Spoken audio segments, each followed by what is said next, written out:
pondering on this TV show, excuse me, that I was watching, and it's the same one, like Temptation Island, but basically there's this like gentleman who, he looked great, he had a nice body and everything, but he was such a sweetheart. Like, he wrote one woman on there like a 4-page letter or something, just basically telling her of her worth.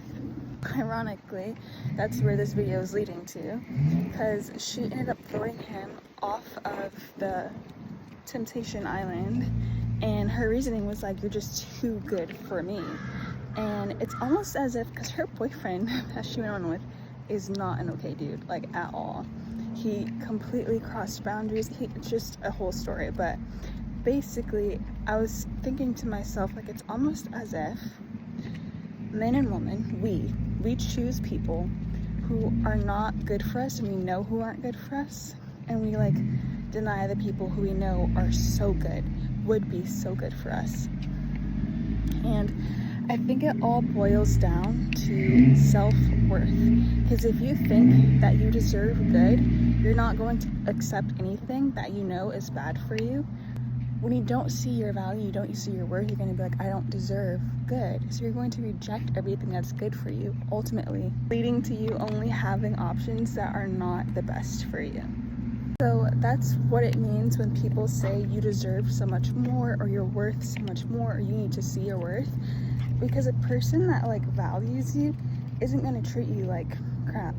A person that has like a dollar store bag isn't going to just be afraid, isn't going to be afraid to treat it however they want, compared to someone who has a Gucci bag. You're going to make sure that thing doesn't even touch an ounce of dirt, right? It's how a person sees you, it's how they value.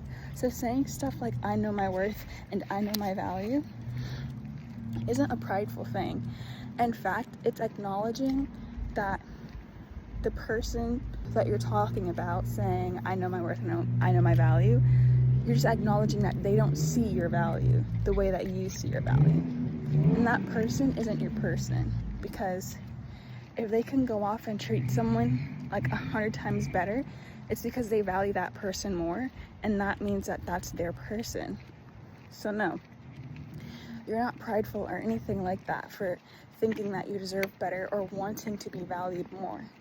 And sometimes it is about like just simply teaching a person how you want to be loved, but when it just comes down to respect, that's when that person just doesn't see your value. A person can see your value and not necessarily know you and how you want to be, not know your love language, but a person can disrespect you, and that means that they don't see your value.